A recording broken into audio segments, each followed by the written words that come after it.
One of the many accepted beliefs on World War II aviation is how easily planes knocked out whole columns of enemy armor. Swooping in with bombs, rockets and guns, they turned the tides of battles, racking up kill numbers in the process. Well, at least that's what's being said. Reality was somewhat different. As we go into the data, it is very important to remember that during the war, many different planes were used against enemy armor. Dedicated tank busters like the Henshaw 129 had somewhat higher chances of scoring a kill, and we will have a look at them in the future. But today we will focus on fighter bombers, as they were more commonly used against tanks. Now, the armament employed mattered a great deal. Bombs were deemed too inaccurate against tanks. Only 5% landed within 140 meters of the target. Rockets were better at 89% within 140 meters, but they still needed a direct hit. Generally, guns were the most accurate, delivering 32 out of 120 hits on target, but required a caliber greater than that usually mounted on a fighter bomber. One of the main sources influencing our perception of air versus ground comes from the fighting in France. Let's look at the results from various operations. In July 1944, P-47s and Typhoons attacked a German armored column at La Baleine, claiming 17 kills.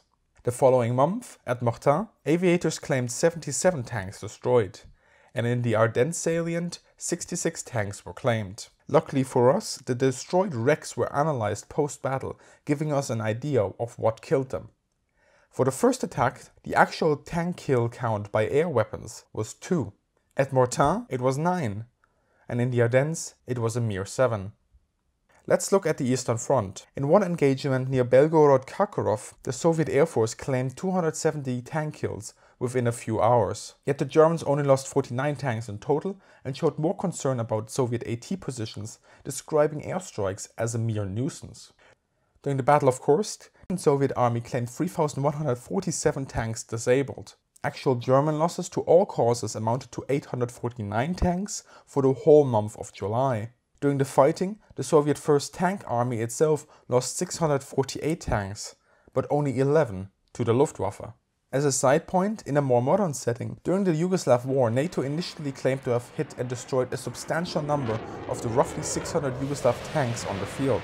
Later examination revealed that only 26 of these tanks had been a total loss, and that's with NATO using modern equipment. But let's turn back to World War II. One British test is of interest. Capturing a Panther in Normandy, it was painted white and placed on an empty field. Then Typhoons fired 64 rockets at the target. Only 3 hit this perfectly visible, undefended and static target. It was concluded that only 0.5% of rockets fired against a Panther would hit, and that for a 50% chance to hit, 140 rockets would need to be fired. This required 18 Typhoons versus 1 tank. One US study analyzed the probability of knocking out a Soviet IS-3 tank by air. With an F-86 Sabre carrying 16 rockets, the kill probability of a side attack against an undefended IS-3 was calculated at 0.9 at 450 meters. Yet such a short-range attack is improbable, and the kill probability drops rapidly to 0.4 at 900 and 0.15 at 1800 meters. These two ranges represent a more realistic interval for ordnance release. Now, if the IS-3 is defended by a single 50 caliber machine gun, the kill probabilities change drastically. At 450 meters, it sinks to 0.46, then down to 0.35 at 900 and 0.15 at 1800 meters. For such an attack, a 55% loss chance for the fighter is projected at 450 meters, but it falls rapidly with increasing range. Now, I'd like to thank Nicholas the Chieftain Moran for providing this data. In fact, speaking of the Chieftain, here is the good man making a very important point about AAA. Well, greetings, welcome to the Ground Pounder side of the house. And the purpose of this video is to basically talk about what it is that a tanker is going through when he's being attacked by aircraft. Because people tend not to think about that very much. Anyway, the first rule of thumb for the defending tanker is your job is a heck of a lot simpler than that of the attacking aircraft. You have one function only, and that is to survive. You want to get out of the interaction without any harm done to yourself, and preferably not to your tank. This is a lot easier than the task provided to the pilot, who is actually trying to not only survive but also kill you. This also applies to air defense vehicles that may happen to be nearby at the front line, tactical air defense. So you're talking about, say, the German Mobilwagen, the American quad 50 cal half-track, the M16, or even more modern vehicles such as the VADs, the Gepard. Well, okay, it's gone out of service, and so is VADs. Whatever. Bottom line, tactical air defense, the operative word is defense. You are not trying to destroy the enemy aircraft. All you are trying to do is to ensure the survival of friendly assets such as me, the tanker. If you want to know more about this issue, check out the Chieftain's video after this one. Now, based on this evidence, it is clear that fighter bombers rarely kill tanks during World War II or even in Korea. But if they are unable to kill tanks, why bother? The answer is simple. Nowadays we focus too much on kill counts as the only variable of success, but there are many ways to stop a tank. A tank might get damaged or immobilized, but more likely is a human cost. Tank crews suffer injuries or, confused and panicked, they bail out right into the explosions around them.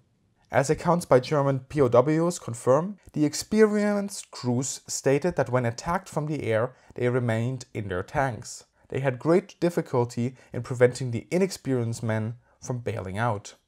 Overall, tactical air support gave three main advantages. First, it was more accurate than artillery fire. Second, it obstructed enemy operational freedom. And third, it applied psychological effects. We will go through these in turns. Artillery fire was fast to call in, but also inaccurate and saturated a whole area. Not so tactical air support, which could engage specific targets with greater accuracy.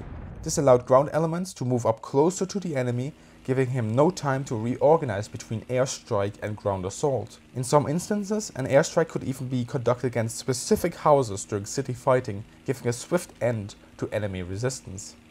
Additionally, air power could be used when artillery support was unavailable, for example during airborne operations or armored thrusts.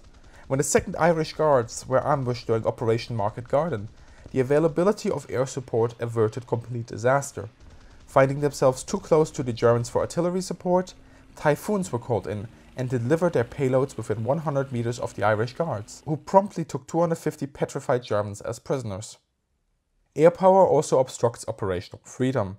Sent against advancing columns, planes effectively stop or delay attacks. Additionally, enemy commanders might be forced to plan their operations so as to limit exposure to air attacks. During the later stages during the Battle of the Bulge, Allied air superiority resulted in few German casualties, but forced them to conduct their maneuvers as night. For little cost, the Allies gained a huge operational advantage. The psychological impact of tactical air is perhaps the most important. As one British report notes, if men are in such strong defenses that casualties cannot be inflicted, they are not likely to be demoralized by any bombardment, however long sustained, and such bombardments are a waste of ammunition.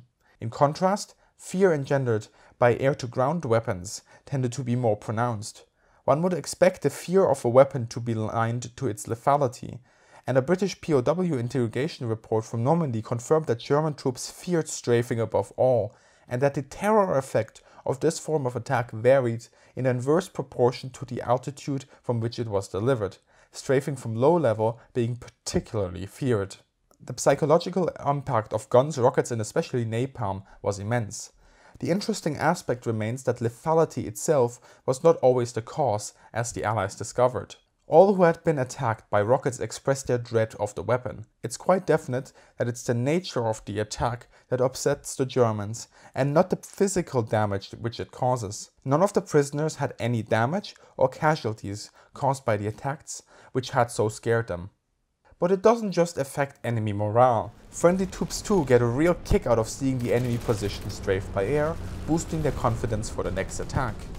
So to conclude, during World War II, aircraft rarely knocked out tanks, but they inflicted panic, impaired operational control, and forced crews to react to another form of contact. In coordination with ground forces, their presence and flexibility provided excellent support.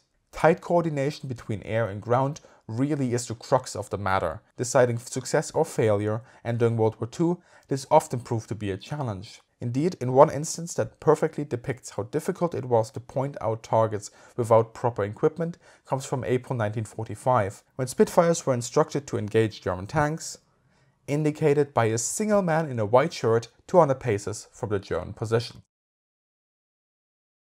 If you enjoyed this video, check out our Patreon to support future releases and share them with your friends. Also make sure to check out the Chieftain's video to get a tanker's perspective on this. Also a big shout out to the Tank Museum and especially curator David Villi, who provided additional insights for this video and pointed me in the right direction for sources. As always, have a great day, good hunting, and see you in the sky.